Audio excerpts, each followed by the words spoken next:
Kilau Jakarta tidak pernah luntur bagi banyak orang yang ingin mendapatkan sumber penghidupan. Setiap tahun jumlah penduduk di Jakarta bertambah, namun hal ini tidak dibarengi dengan pembangunan perumahan yang dibangun untuk berbagai kalangan.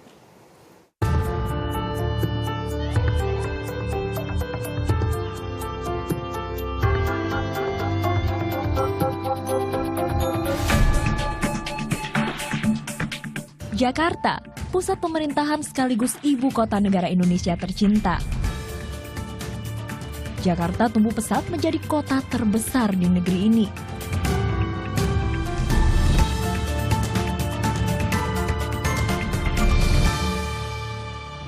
Jakarta hanya mempesona sebagai ibu kota, tapi juga pusat perekonomian. Banyak masyarakat berpindah ke kota Jakarta untuk mencari pekerjaan. Tahun 2015 diperkirakan akan ada 10 juta orang lebih yang menjadi penduduk kota Jakarta. Inilah yang menjadikan Jakarta mengalami backlog atau kekurangan pasokan perumahan.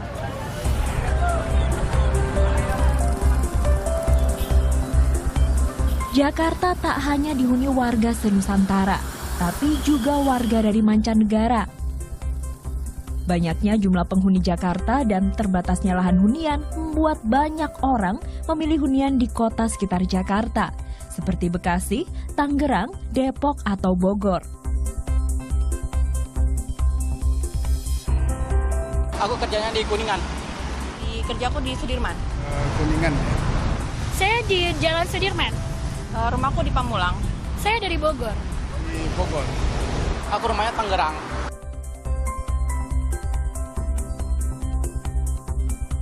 Kalau dari BSD ke sini 1,5 jam. Naik kereta 45 menit sih biasanya. Kalau nggak telat keretanya. 1 jam 15 menit. Kurang lebih 2 jam. Berdasarkan data proyeksi penduduk dari Badan Pusat Statistik DKI Jakarta, rata-rata penduduk di ibu kota meningkat 100.000 jiwa per tahun. Data proyeksi ini diperoleh dari perhitungan berdasarkan data sensus penduduk 2010. Diperkirakan pada 2015, penduduk Jakarta akan mencapai 10.177.900 jiwa. Sedangkan dari data Badan Pusat Statistik 2013, warga DKI Jakarta yang menempati hunian berjumlah 2.616.393 kakak. Dari jumlah itu, 46,18%-nya menempati rumah milik sendiri, sedangkan 13,48%-nya kontrak dan sewa kamar 20,83%. Sisanya menumpang atau bebas sewa 2,39%. Dari data tersebut diketahui masih banyak penduduk Jakarta yang belum memiliki hunian. Terbatasnya lahan di ibu kota juga menyebabkan harga tanah di Jakarta melambung tinggi. Berdasarkan data yang dihimpun dari Indonesia Property Watch (IPW), harga tanah termahal ada di kawasan Jakarta Pusat yang berkisar antara 5,7 hingga 63 juta per meter persegi. Harga tanah tertinggi berada di Menteng.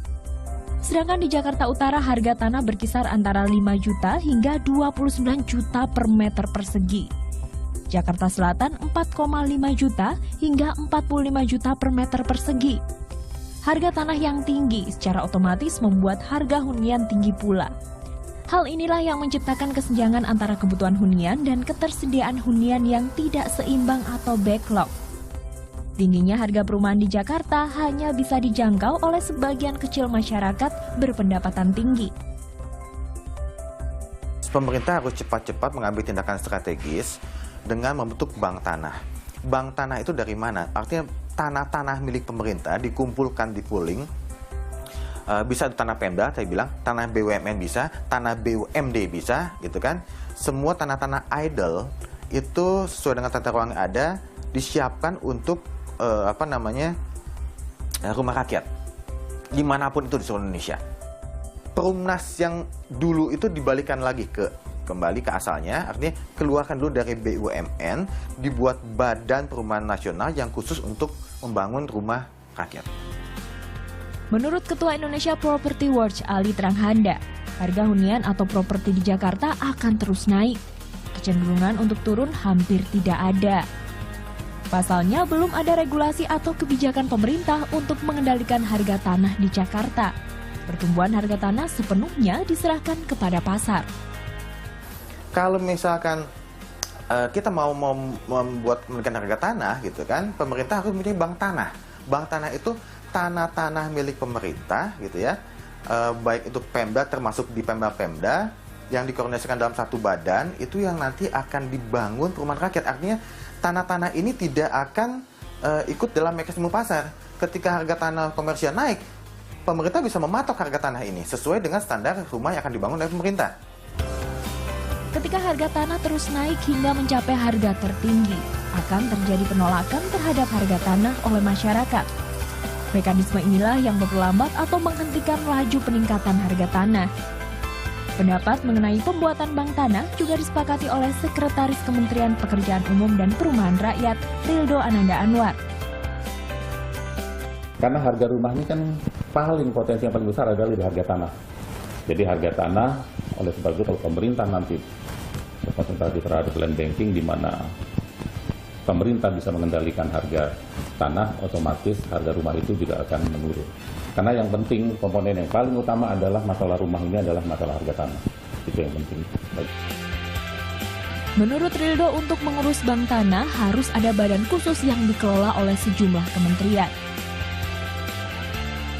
Sudah, jadi kita bersama dengan Kementerian Agraria dan Tata Ruang. Jadi pemerintah dalam hal ini nanti akan membuat satu badan di mana ini khusus untuk pengadaan tanah. Jadi terkonsentrasi terhadap bagaimana kebutuhan pemerintah tanah ini, maka kita harus ada bank tanah. Namun pengadaan bank tanah hingga kini masih jadi wacana. Belum jelas kapan akan mulai diterapkan di negeri ini.